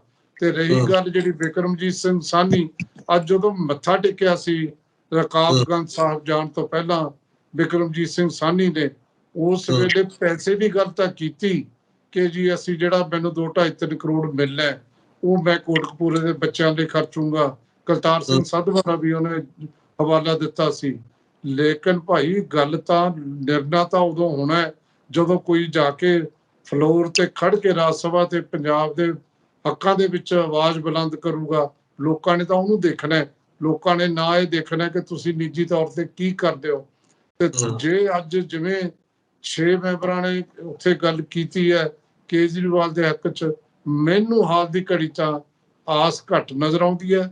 14 ਬੈਠਕਾਂ ਨੇ, ਹਰ ਰੋਜ਼ ਨਿਗਾਹ ਰੱਖਾਂਗੇ। 14 ਦਿਨ ਬਾਅਦ ਆਪਾਂ ਨਿਰਣਾ ਕਰਾਂਗੇ ਕਿਹੜੇ ਬੰਦੇ ਨੇ ਪੰਜਾਬ ਦੇ ਹੱਕਾਂ ਲਈ ਕਿਹੜੀ ਆਵਾਜ਼ ਉਠਾਈ ਹੈ। ਜੀ ਵਾਲੀਆ ਸਾਹਿਬ, ਇੱਕ ਆਖਰੀ ਸਵਾਲ ਹੈ ਕਿ ਮੁੱਖ ਮੰਤਰੀ ਭਗਵੰਤ ਸਿੰਘ ਮਾਨ ਲਗਾਤਾਰ ਹਰ ਵਿਭਾਗ ਦੇ ਨਾਲ ਮੀਟਿੰਗ ਕਰ ਰਹੇ ਨੇ। ਮਾਈਨਿੰਗ ਵਿਭਾਗ ਨੂੰ ਲੈ ਕੇ ਤੁਸੀਂ ਦੇਖੋ ਕਿ ਚੰਨੀ ਸਾਹਿਬ ਦੇ ਭਾਣਜੇ ਦੇ ਉੱਤੇ ਇੱਕ ਹੋਰ ਪਰਚਾ ਦਰਜ ਹੋ ਗਿਆ ਤੇ ਉਧਰਲੇ ਪਾਸੇ ਗਿਲਜੀਆਂ ਸਾਹਿਬ ਜਿਹੜੇ ਨੇ ਉਹ ਹਾਈ ਕੋਰਟ ਤੋਂ ਜ਼ਮਾਨਤ ਦੀ ਉਮੀਦ ਕਰਦੇ ਸੀ, ਉਹ ਮਿਲੀ ਤਾਂ ਨਹੀਂ, ਪਰ ਥੋੜੀ ਜਿਹੀ ਰਾਹਤ ਮਿਲ ਗਈ ਕਿ 25 ਤਰੀਕ ਤੱਕ, 25 ਜੁਲਾਈ ਤੱਕ ਉਹਨਾਂ ਨੂੰ ਹੱਥ ਨਾ ਪਾਇਆ ਜਾਵੇ। ਫਿਰ ਨਾਲ ਗੱਲ ਇਹ ਹੈ ਕਿ ਜਦੋਂ ਸਰਕਾਰ ਨੂੰ ਇਹ ਕਿਹਾ ਜਾਂਦਾ ਕਿ ਤੁਸੀਂ ਰਿਸ਼ਵਤਖੋਰੀ ਦੇ ਉੱਤੇ ਕੀ ਕੀਤਾ, ਮੇਰੇ ਕੋਲੇ ਕਈ ਫੋਨ ਆ ਜਾਂਦੇ ਨੇ ਜਾਂ ਕਈ ਰਿਪੋਰਟਾਂ ਇਹੋ ਜਿਹੀਆਂ ਨੇ ਕਿ ਮਾਲ ਮਹਿਕਮੇ ਦੇ ਵਿੱਚ ਅੱਜ ਵੀ ਉਹ ਸਾਰਾ ਕੁਝ ਜਾਰੀ ਹੈ। ਲੋਕਾਂ ਨੂੰ ਆਪਣੀਆਂ ਫਰਦਾਂ ਲੈਣ ਲਈ, ਰਜਿਸਟਰੀਆਂ ਕਰਾਉਣ ਲਈ, ਇੰਤਕਾਲ ਦਰਜ ਕਰਾਉਣ ਲਈ ਉਵੇਂ ਧੱਕੇ ਖਾਣੇ ਪੈ ਰਹੇ ਨੇ। ਇਹਦੇ ਤੇ ਸਵਾਲ ਖੜਾ ਹੁੰਦਾ ਹੈ ਕਿ ਸਰਕਾਰਾਂ ਕਰ ਕੀ ਰਹੀਆਂ ਨੇ? ਇਹਨਾਂ ਨੇ ਦਿੱਤਾ ਜ਼ਿਲ੍ਹੇਵਾਰ ਜਿਹੜੇ ਮੰਤਰੀ ਨੇ ਉਹਨਾਂ ਨੂੰ ਜ਼ਿੰਮੇਵਾਰੀਆਂ ਦੇ ਦਿੱਤੀਆਂ। ਹੁਣ ਤੱਕ ਜਿਵੇਂ ਇੱਕ ਮੌਕਾ ਕੇਜਰੀਵਾਲ ਨੂੰ ਕਰਕੇ ਥਾਂ ਥਾਂ ਤੇ ਬੋਰਡ ਲੱਗੇ ਸੀ, ਹੁਣ ਤੱਕ ਕਿਤੇ ਉਹ ਬੋਰਡ ਨਹੀਂ ਲੱਗੇ ਕਿ ਆਹ ਮੰਤਰੀ ਦਾ ਆਹ ਸੰਪਰਕ ਨੰਬਰ ਹੈ, ਆਹ ਉਹਦਾ ਦਫ਼ਤਰ ਹੋਏਗਾ। ਜੇ ਕਿਸੇ ਨੂੰ ਪਟਿਆਲਾ ਜ਼ਿਲ੍ਹਾ ਦਿੱਤਾ ਹੈ ਜਾਂ ਕਿਸੇ ਨੂੰ ਕਪੂਰਥਲਾ ਦਿੱਤਾ ਹੈ ਜਾਂ ਫਿਰ ਜਿਹੜਾ ਵੀ ਜ਼ਿਲ੍ਹਾ ਦਿੱਤਾ ਹੈ ਕਿ ਆਹ ਜ਼ਿਲ੍ਹੇ ਦੇ ਵਿੱਚ ਆਹ ਥਾਂ ਤੇ ਬੈਠੇ ਹੋਣਗੇ, ਉਹਦਾ ਪ੍ਰਚਾਰ ਮੀਡੀਆ 'ਚ ਨਾ ਅਖਬਾਰਾਂ 'ਚ ਉਸ ਪੱਧਰ ਤੇ ਨਹੀਂ ਕੀਤਾ ਜਾ ਰਿਹਾ। ਬਸ ਇਹ ਹੈ ਕਿ ਇੱਕ ਪ੍ਰੈਸ ਨੋਟ ਜਾਰੀ ਕਰ ਦਿੱਤਾ, ਡਿਊਟੀਆਂ ਲਾ ਦਿੱਤੀਆਂ, ਉਹਨਾਂ ਦਾ ਕੰਮ ਮੁਕੰਮਲ ਹੋ ਗਿਆ, ਇਸ਼ਤਿਹਾਰ ਜੋਗੇ ਹੋ ਗਏ। ਨਹੀਂ, ਇਸ ਤਰ੍ਹਾਂ ਦੀ ਗੱਲ ਮੈਨੂੰ ਨਜ਼ਰ ਨਹੀਂ ਆਉਂਦੀ। ਇੱਕ ਤਾਂ ਗੱਲ ਹੈ, ਇਹ ਆਮ ਲੋਕਾਂ ਨਾਲ ਸੰਪਰਕ ਕਰਨ ਲਈ ਨਹੀਂ, ਇਹਨਾਂ ਨੇ ਜਿਹੜੇ ਵਿਕਾਸ ਕਾਰਜ ਨੇ ਉਹਨਾਂ ਦੀ ਦੇਖ ਰੇਖ ਲਈ ਵੀ ਸਹੀ ਹੋ ਰਹੇ ਨੇ। ਜਿਹੜੀਆਂ ਸਰਕਾਰ ਦੀਆਂ ਸਕੀਮਾਂ ਲੋਕਾਂ ਤੱਕ ਪਹੁੰਚ ਰਹੀਆਂ ਨੇ ਉਹਨੂੰ ਜਾਂਚਣ ਲਈ ਨੇ, ਇੱਕ ਖਾਸ ਕਿਸਮ ਦੀ ਕੋਆਰਡੀਨੇਸ਼ਨ ਬਣਾਉਣ ਲਈ ਨੇ। ਲੇਕਿਨ ਇਹ ਨਹੀਂ ਕਿ ਲੋਕ ਸੰਪਰਕ ਕਰ ਰਹੇ ਇਹਨਾਂ ਨੇ। ਉਹ ਤਾਂ ਮਾਨ ਸਾਹਿਬ ਨੇ ਖਬਰ ਪਹਿਲੇ ਬਣਾਤੀ ਸੀ ਕਿ ਹਰ ਇੱਕ ਜ਼ਿਲ੍ਹੇ 'ਚ ਮੁੱਖ ਮੰਤਰੀ ਦਾ ਦਫ਼ਤਰ ਹੋਊਗਾ, ਤੇ ਉਦੋਂ ਵੀ ਅਸੀਂ ਕਿਹਾ ਸੀ ਜੇ ਹੁਣ ਨਵਾਂ ਦਫ਼ਤਰ ਖੋਲਣ ਤੇ ਡੀਸੀ ਕੌਣ ਹੁੰਦਾ? ਡੀਸੀ ਵੀ ਤਾਂ ਸਰਕਾਰ ਦਾ ਨੁਮਾਇੰਦਾ ਹੁੰਦਾ। ਡਿਪਟੀ ਕਮਿਸ਼ਨਰ ਦਾ ਦਫ਼ਤਰ ਪੈਸਾ ਕਿਉਂ ਉੱਥੇ ਇੰਨਾ ਬਰਬਾਦ ਕਰਦੇ ਆ? ਫਿਰ ਉਹ ਬੰਦ ਕਰਕੇ ਆਪਣੇ ਦਫ਼ਤਰ ਖੋਲ ਲਓ, ਇਹਦਾ ਕੋਈ ਮਤਲਬ ਨਹੀਂ। ਉਹ ਬਹੁਤ ਸਾਰੇ ਸਵਾਲ ਜਿਹੜੇ, ਇਹ ਸਰਕਾਰ ਤੁਹਾਨੂੰ ਪਤਾ ਹੈ ਯੂ ਟਰਨ ਸਰਕਾਰ ਹੈ। ਜਿੰਨੇ ਯੂ ਟਰਨ ਲੈਂਦੀ ਹੈ, ਜਿੰਨੇ ਵੈਸੇ ਵਾਧੂ ਬਿਆਨ ਦਿੰਦੇ ਨੇ, ਖਬਰਾਂ ਲਾਉਣ ਲਈ ਬਿਆਨ ਦਿੰਦੇ ਨੇ, ਉਹ ਆਪਾਂ ਨੂੰ ਪਤਾ ਹੀ ਹੈ। ਖਬਰਾਂ ਲਾਉਣ ਵਾਲੇ ਬਿਆਨ ਪਹਿਲੇ ਦਿਨ ਤੋਂ ਸ਼ੁਰੂ ਹੋ ਗਏ ਸੀ, ਇੱਥੇ ਅਸੀਂ ਬੁੱਤ ਲਾਵਾਂਗੇ। ਕਿੱਥੇ ਨੇ ਬੁੱਤ ਲੱਗੇ ਜੀ? ਜਿਹੜੇ ਵੀ ਸ਼ਹੀਦ ਭਗਤ ਸਿੰਘ ਦਾ ਤੇ ਅੰਬੇਦਕਰ ਸਾਹਿਬ ਦਾ, ਇਹ ਵੀ ਬਿਆਨ ਜਿਹੜੀ ਹੈ ਬਿਆਨਬਾਜ਼ੀ ਦੀ ਲਈ ਗੱਲ। ਦੂਜੀ ਇਹ ਜਿਸ ਤਰੀਕੇ ਨਾਲ ਅਫਸਰਾਂ ਨਾਲ ਪੇਸ਼ ਆ ਰਹੇ ਨੇ ਉਹ ਵੀ ਕੋਈ ਚੰਗੀ ਗੱਲ ਨਹੀਂ। ਜਿਵੇਂ ਅੱਜ ਜਿੰਪਾ, ਤੁਸੀਂ ਉਹਦੀ ਵੀਡੀਓ ਦੇਖ ਲਓ, ਬ੍ਰਹਮ ਸ਼ੰਕਰ ਜਿੰਪਾ, ਉਹਨੂੰ ਕੋਈ ਸ਼ਿਕਾਇਤ ਲੈ ਕੇ ਗਿਆ ਤੇ ਉਦੋਂ ਬਾਅਦ ਜਿਸ ਤਰੀਕੇ ਨਾਲ ਉਹ ਘੂਰਦਾ ਹੈ, ਜਿਸ ਤਰੀਕੇ ਨਾਲ ਧਮਕਾਉਂਦਾ ਹੈ ਕਿ ਤੈਨੂੰ ਬਠਿੰਡੇ ਬਦਲੋ, ਇਹਦੀ 20 ਸਾਲ ਦੀ ਪ੍ਰਮੋਸ਼ਨ ਹੋਣ ਦੇਣੀ, ਇਹਦੇ ਬਾਰੇ ਆਹ ਲਿਖੂ ਮੈਂ, ਇਹਦੀ ਐਨੂਅਲ ਰਿਪੋਰਟ ਖਰਾਬ ਕਰ ਦੂੰ। ਇਹੋ ਜਿਹੀਆਂ ਗੱਲਾਂ ਜਿਹੜੀਆਂ ਕਿਸੇ ਮੰਤਰੀ ਨੂੰ ਸੌਂਪਦੀਆਂ ਨਹੀਂ ਕਿ ਉਹ ਅਫਸਰਾਂ ਦੇ ਨਾਲ ਹੀ ਕੰਮ ਚੱਲਦਾ। ਇਹ ਬਿਲਕੁਲ ਗੱਲ ਠੀਕ ਹੈ ਕਿ ਅਫਸਰਾਂ ਨੂੰ ਕੰਮ ਕਰਨ ਲਾਓ, ਲੇਕਿਨ ਜੇ ਤੁਸੀਂ ਲਿਖਣਾ ਹੈ, ਉਹਦੀ ਰਿਪੋਰਟ ਖਰਾਬ ਕਰਨੀ ਹੈ, ਤਾਂ ਫਿਰ ਲਿਖਤੀ ਕਰੋ। ਬੋਲਦੇ ਕਿਉਂ ਆ? ਕਿ ਮੈਂ ਤਾਂ ਇਹ ਵੀ ਕਹਿਣਾ ਬਿਲਕੁਲ ਜਿਵੇਂ ਪੁਲਿਸ ਵਾਲਿਆਂ ਨੇ ਜਦੋਂ ਕੋਈ ਬੰਦਾ ਚਲਾਨ ਕਰਨਾ ਹੈ, ਵੀ ਬੰਦੇ ਟ੍ਰਿਪਲ, ਫਾਰ ਐਗਜ਼ਾਮਪਲ ਤੁਹਾਡੇ ਵਰਗੇ ਨੌਜਵਾਨ ਮੋਟਰਸਾਈਕਲ ਤੇ 3 ਚੜੇ ਜਾਂਦੇ ਨੇ, ਤੇ ਜੇ ਤੁਸੀਂ ਤਿੰਨਾਂ ਦੇ ਜਿਹੜਾ ਉਹਦਾ ਚਲਾਨ ਕਰਨਾ, ਲੇਕਿਨ ਉਸ ਤੋਂ ਬਾਅਦ ਗਾਲ ਕੱਢਣ ਦੀ, ਉਹ ਤੁਸੀਂ ਕਿੱਧਰ ਨੂੰ ਮੂੰਹ ਚੱਕਿਆ ਤਿੰਨਾਂ ਦਾ, ਉਹਦਾ ਕੀ ਮਤਲਬ ਹੋਇਆ? ਤੇ ਇਹ ਇਸੇ ਤਰੀਕੇ ਨਾਲ ਉਹਨਾਂ ਨੂੰ ਪਤਾ ਨਹੀਂ ਲੱਗਦਾ, ਖਬਰਾਂ ਬਣਾਉਣ ਲੱਗੇ ਕੀ ਕਹੀ ਜਾਂਦੇ ਨੇ। ਆ ਇੱਕ ਨੋਟੀਫਿਕੇਸ਼ਨ ਜਾਰੀ ਕਰਤਾ, ਕਹਿੰਦੇ ਜੀ ਜਿਹੜਾ ਬੰਦਾ ਟ੍ਰੈਫਿਕ ਦੇ ਜਿਹੜੇ ਜੁਰਮਾਨੇ ਵਧਾਤੇ, ਸ਼ਰਾਬ ਪੀ ਕੇ ਚਲਾਊਗਾ ਜਾਂ ਮੋਬਾਈਲ ਸੁਣਦਾ ਚਲਾਊਗਾ ਜਾਂ ਓਵਰਲੋਡ ਹੋਊਗਾ ਜਾਂ ਮਤਲਬ 3 ਸਵਾਰੀਆਂ ਬੈਠੀਆਂ ਹੋਣਗੀਆਂ 2 ਪਹੀਆ ਵਾਹਨ ਤੇ, ਸਾਰੀਆਂ ਗੱਲਾਂ ਠੀਕ ਨੇ। ਤੇ 5000 10,000 ਓਵਰਲੋਡ ਦਾ 40,000 ਤੱਕ ਦਾ ਜੁਰਮਾਨਾ, ਸਾਰੀਆਂ ਗੱਲਾਂ ਠੀਕ ਨੇ। ਪਰ ਭਾਈ ਗੱਲ ਤਾਂ ਇਹ ਹੈ ਵੀ ਤੁਸੀਂ ਇਹ ਵੀ ਤਾਂ ਦੇਖੋ ਵੀ ਰੂਲ ਕਿੱਥੇ ਹੈ। ਰੂਲ ਤੁਹਾਡੇ ਕਿੰਨੇ ਤੁਸੀਂ ਲਾਗੂ ਜਦੋਂ ਉਦੋਂ ਕਰਨੇ ਹੁੰਦੇ ਨੇ ਨਾ, ਜਦੋਂ ਨਿਯਮ ਤੁਸੀਂ ਸਹੀ ਬਣਾਓਗੇ। ਹੁਣ ਤੁਸੀਂ ਕਹੋਗੇ ਕੱਲ ਨੂੰ ਕੋਰਟ 'ਚ ਪਿੱਟ ਜਾਣਾ, ਕੱਲ ਨੂੰ ਇੱਕ ਐਕਸੀਡੈਂਟ ਹੋ ਜਾਂਦਾ ਜਗਾੜੂ ਰੇਹੜੀ ਦਾ, ਉਹ ਕਾਨੂੰਨ ਦੇ ਮੁਤਾਬਕ ਜਗਾੜੂ ਰੇਹੜੀ ਚੱਲ ਨਹੀਂ ਸਕਦੀ। ਉਦੋਂ ਉਹਨਾਂ ਨੇ ਕਾਨੂੰਨ ਕਿਹਾ ਵਾਪਸ ਲੈ ਲਾਂਗੇ, ਮੁੜ ਕੇ ਜਗਾੜੂ ਰੇਹੜੀਆਂ, ਕਿਉਂਕਿ ਰੁਜ਼ਗਾਰ ਦੇਣਾ ਜ਼ਿੰਮੇਵਾਰੀ ਹੈ, ਰੁਜ਼ਗਾਰ ਦੇ ਨਹੀਂ ਸਕਦੀ ਸਰਕਾਰ, ਤੇ ਉਹਨੂੰ ਵੀ ਕਹਤਾ ਵੀ ਤੁਸੀਂ ਵੀ ਗੈਰ ਕਾਨੂੰਨੀ ਕੰਮ ਕਰੀ ਚੱਲੋ। ਸੋ ਜਦੋਂ ਇਸ ਤਰ੍ਹਾਂ ਦੀਆਂ ਗੱਲਾਂ ਹੁੰਦੀਆਂ ਨੇ, ਸਵਾਲ ਉਦੋਂ ਉੱਠਦੇ ਨੇ। ਜਿਹੜੀ ਗੱਲ ਤੁਸੀਂ ਕਹੀ ਹੈ ਕਿ ਉਹ ਜਿਹੜੇ ਮੰਤਰੀ ਨੇ, ਮੰਤਰੀਆਂ ਦਾ ਜਿਹੜਾ ਕੰਮ ਹੈ, ਮੈਂ ਸਮਝਦਾ ਕਿ ਇਹ, ਮੈਨੂੰ ਇੱਕ IAS ਅਫਸਰ ਨੇ ਦੱਸਿਆ ਕਿ ਇਹ ਕੋਟਾ ਲਾ ਦਿੰਦੇ, ਟਾਰਗੇਟ ਫਿਕਸ ਕਰਦੇ ਨੇ ਕੰਮ ਦਾ, ਹਰ ਵਕਤ ਕੰਮ ਚਾਹੁੰਦੇ ਨੇ ਮੰਤਰੀਆਂ ਤੇ MLA ਤੋਂ। ਇਹ ਗੱਲ ਮੈਨੂੰ ਲੱਗਦਾ ਕਾਫੀ ਹੱਦ ਤੱਕ ਠੀਕ ਹੈ, ਕੰਮ ਇਹੀ ਕਰਾਉਣਾ ਚਾਹੀਦਾ। ਲੇਕਿਨ ਮੈਂ ਜਿਵੇਂ ਦੱਸਿਆ ਕਿ ਇਹਨਾਂ ਨੂੰ ਬੋਲਣ ਦਾ, ਇਹਨਾਂ ਨੂੰ ਧਮਕਾਉਣ ਤੋਂ ਬਚਾਉਣਾ ਚਾਹੀਦਾ, ਇਮਾਨਦਾਰ ਰਹਿਣਾ ਚਾਹੀਦਾ। ਬਿਲਕੁਲ ਸਹੀ ਗੱਲ ਇਹ ਹੈ ਜਿਹੜੀ ਮੈਂ ਸਮਝ ਸਕਦਾ ਕਿ ਹੁਣ ਤੱਕ ਦੀਆਂ ਜਿਹੜੀਆਂ ਰਵਾਇਤੀ ਪਾਰਟੀਆਂ ਨੇ, ਸਭ ਤੋਂ ਜੇ ਕੋਈ ਵਧੀਆ ਕੰਮ ਕਰ ਰਿਹਾ, ਹਾਲ ਤੱਕ ਕੋਈ ਗਰੰਟੀ ਪੂਰੀ ਕਰਨ ਲਈ ਪੈਸਾ ਨਹੀਂ। ਜੋ ਕਿਹਾ ਮਾਨ ਸਾਹਿਬ ਜੋ ਮਰਜ਼ੀ ਕਹੀ ਜਾਣ ਕਿ ਜੋ ਅਸੀਂ ਕਹਿੰਦੇ ਆ ਕਰਦੇ ਆ, ਬਿਲਕੁਲ ਨਹੀਂ ਕਰਦੇ। ਕਹਿੰਦੇ ਕੁਛ ਨੇ, ਹੁੰਦਾ ਕੁਛ ਹੈ। ਯੂ ਟਰਨ ਹੁੰਦੇ ਨੇ, ਮੱਤੇਵਾੜੇ ਦੇ ਮਾਮਲੇ ਯੂ ਟਰਨ, ਮੇਰਾ ਖਿਆਲ ਹੈ ਕਿ ਇੱਕ ਲੰਬੀ ਲਿਸਟ ਹੈ ਯੂ ਟਰਨ ਦੀ। ਤੇ ਉਹ ਮੂੰਗੀ ਦੇ ਮਾਮਲੇ 'ਚ MSP ਦੇਵਾਂਗੇ, 1500 ਰੁਪਇਆ ਦੇਵਾਂਗੇ, ਉਹ ਵੀ ਕੇਂਦਰ ਵੱਲ ਦੇਖਣਾ। ਇਹ ਸਾਰੀਆਂ ਗੱਲਾਂ ਦੇ ਬਾਵਜੂਦ ਇੱਕ ਕੰਮ ਵਧੀਆ ਹੋ ਰਿਹਾ ਹੈ ਕਿ ਜਿਹੜੀ ਵੱਡੇ ਵੱਡੇ ਭ੍ਰਿਸ਼ਟਾਚਾਰੀ, ਚਾਹੇ ਉਹ ਮੰਤਰੀ ਨੇ ਚਾਹੇ IAS ਅਫਸਰ ਨੇ, ਉਹਨਾਂ ਦੇ ਮਨ 'ਚ ਡਰ ਪੈਦਾ ਕਰਨਾ, ਉਹਨਾਂ ਦਾ ਭ੍ਰਿਸ਼ਟਾਚਾਰ ਰੋਕਣਾ, ਲੋਕਾਂ 'ਚ ਨੰਗੇ ਕਰਨ ਦਾ ਕੰਮ ਇਹ ਮਾਨ ਸਰਕਾਰ ਠੀਕ ਕਰ ਰਹੀ ਹੈ। ਗਿਲਜੀਆ ਦਾ ਭਤੀਜਾ ਹੋਵੇ ਜਾਂ ਚੰਨੀ ਦਾ ਸਾਲੀ ਦਾ ਮੁੰਡਾ ਹੋਵੇ ਜਿਹਦੇ ਇੱਕ ਹੋਰ ਕੇਸ ਹੋ ਗਿਆ, ਬਿਲਕੁਲ ਜੇ ਉਹ ਇਹੋ ਜਿਹਾ ਕੁਝ ਕਰਦੇ ਸੀ ਹੁਣ ਤੱਕ ਕਿਸੇ ਸਰਕਾਰ ਨੇ ਹੱਥ ਨਹੀਂ ਪਾਇਆ ਸੀ। ਇਸ ਤਰ੍ਹਾਂ ਜਿਹੜੇ ਹੱਥ ਪਾਉਣਾ ਜਾਂ ਇਸ ਤਰ੍ਹਾਂ ਲੋਕਾਂ ਦੇ ਸਾਹਮਣੇ ਲੈ ਕੇ ਆਉਣਾ ਬਿਲਕੁਲ ਸਹੀ ਹੈ, ਹੋਣਾ ਚਾਹੀਦਾ ਹੈ। ਹੁਣ ਤੱਕ ਇਹ ਤੋਂ ਸਾਨੂੰ ਪਤਾ ਲੱਗਿਆ ਕਿ ਇੰਨਾ ਕਰਪਸ਼ਨ ਚੱਲਦੀ ਹੈ, ਕੋਈ ਮਹਿਕਮਾ ਤਾਂ ਐਸਾ ਹੋਵੇ ਜਿੱਥੇ ਸਹੀ ਕੰਮ ਹੁੰਦਾ ਹੋਵੇ। ਰਹੀ ਗੱਲ ਜਿਹੜੀ ਤੁਸੀਂ ਕਹੀ ਹੈ, ਬਿਲਕੁਲ ਠੀਕ ਹੋ ਸਕਦੇ ਹੋ ਤੁਸੀਂ, ਮੈਨੂੰ ਵੀ ਪਤਾ ਲੱਗਿਆ, ਲੇਕਿਨ 4 ਮਹੀਨੇ 3-4 ਮਹੀਨੇ ਦੇ ਵਿੱਚ ਅੱਗੇ ਨਾਲੋਂ ਕੰਮ ਫਰਕ ਪਿਆ। ਹੁਣ ਓਪਨਲੀ ਜਿਹੜਾ ਹੈ ਉਸ ਤਰ੍ਹਾਂ ਪੈਸਾ ਨਹੀਂ ਚੱਲਦਾ। ਤਹਿਸੀਲਾਂ 'ਚ ਤੁਸੀਂ ਜਿਵੇਂ ਕਿਹਾ ਉਹ ਜਿਹੜਾ ਕੰਮ ਉਹ ਰੋਕਣ ਦੀ ਲੋੜ ਹੈ, ਹਲੇ ਵੀ ਰੋਕਣ ਦੀ ਲੋੜ ਹੈ। ਲੇਕਿਨ ਇਸ ਦੇ ਬਾਵਜੂਦ ਕਿ ਹਲੇ ਮਾੜਾ ਮੋਟਾ ਕੰਮ ਚੱਲ ਰਿਹਾ ਹੈ, ਇਸ ਦੇ ਬਾਵਜੂਦ ਮੈਂ ਸਮਝਦਾ ਇੱਕੋ ਹੀ ਫਰੰਟ ਹੈ ਜਿਹੜਾ ਬਾਕੀਆਂ ਨਾਲੋਂ ਵੱਖਰਾ ਹੈ, ਜਿਹ 'ਚ ਤਬਦੀਲੀ ਨਜ਼ਰ ਆਉਂਦੀ ਹੈ। ਬਾਕੀ ਬੇਰੁਜ਼ਗਾਰਾਂ ਦੇ ਡਾਂਗਾਂ ਵੀ ਉਵੇਂ ਪੈ ਰਹੀਆਂ ਨੇ, ਮੰਤਰੀ ਵੀ ਜਿਹੜੇ ਨੇ ਉਸ ਤਰ੍ਹਾਂ ਧਮਕਾ ਰਹੇ ਨੇ ਅਫਸਰਾਂ ਨੂੰ। ਬਾਕੀ ਸਭ ਕੁਝ ਉਵੇਂ ਚੱਲ ਰਿਹਾ ਹੈ, ਸਿਰਫ ਇੱਕ ਖੇਤਰ ਨੂੰ ਛੱਡ ਕੇ ਕਿ ਜਿਹੜੇ ਭ੍ਰਿਸ਼ਟਾਚਾਰ ਵਾਲੇ ਬੰਦਿਆਂ ਤੇ ਹੱਥ ਪਾਇਆ ਜਾ ਰਿਹਾ ਹੈ। ਐਮਐਸਪੀ ਨੂੰ ਲੈ ਕੇ ਜਿਹੜੀ ਕਮੇਟੀ ਦੀ ਗੱਲ ਹੋਈ ਹੈ ਉਹਦੇ ਤੇ ਡਾਕਟਰ ਦਰਸ਼ਨਪਾਲ ਹੋਰਾਂ ਦਾ ਬਿਆਨ ਸਾਹਮਣੇ ਆਇਆ। ਉਹ ਕਹਿ ਰਹੇ ਨੇ ਕਿ ਅਸੀਂ ਇਹਦੇ ਪੱਖ ਵਿੱਚ ਨਹੀਂ, ਨਾ ਹੀ ਅਸੀਂ ਇਹਦੇ ਵਿੱਚ ਸ਼ਾਮਲ ਹੋਣਾ। ਸਰਕਾਰ ਜਿਹੜੀ ਆ ਉਹ ਦੇਸ਼ ਨੂੰ, ਕਿਸਾਨਾਂ ਨੂੰ ਗੁੰਮਰਾਹ ਕਰ ਰਹੀ ਹੈ ਐਮਐਸਪੀ ਕਮੇਟੀ ਦੇ ਨਾਮ ਦੇ ਉੱਤੇ। ਫਿਰ ਉਹ ਕਹਿੰਦੇ ਕਿ ਕਾਰਪੋਰੇਟਾਂ ਨੂੰ ਵਿੱਚ ਸ਼ਾਮਲ ਕੀਤਾ ਜਾ ਰਿਹਾ ਹੈ। ਇਹ ਸਿੱਧਾ ਜਿਹੜਾ ਉਹ ਗੁੰਮਰਾਹ ਕਰਨ ਦੇ ਇਲਜ਼ਾਮ ਲਾ ਰਹੇ ਨੇ। ਬਿਲਕੁਲ, ਮੈਂ ਤਾਂ ਸ਼ੁਰੂ 'ਚ ਹੀ ਕਿਹਾ ਸੀ ਕਿ ਉਹਨਾਂ ਨੇ ਪਹਿਲੀ ਮੰਗ ਇਹ ਕੀਤੀ ਸੀ, ਸਾਨੂੰ ਸਾਰੀ ਦੱਸੋ ਵੀ ਤੁਹਾਡੇ ਕਿਹੜੇ ਮੈਂਬਰ ਹੋਣਗੇ ਤੇ ਉਹਦੀ ਕੀ ਲੀਗਲ ਵੈਲਿਡਿਟੀ ਕੀ ਹੋਊਗੀ। ਇਹ ਤਾਂ ਸੱਚਮੁੱਚ ਹੀ ਲੋਕਾਂ ਨੂੰ ਇਹ ਦੱਸਣ ਲਈ ਅਸੀਂ ਤਾਂ ਐਮਐਸਪੀ ਕਮੇਟੀ ਬਣਾ ਰਹੇ ਹਾਂ ਤੇ ਉਹਦੇ ਵਿੱਚ ਬੰਦੇ ਤੁਸੀਂ ਕਿਹੜੇ ਪਾ ਰਹੇ ਹੋ ਇਹ ਵੀ ਦੇਖਣ ਵਾਲੀ ਗੱਲ ਹੈ।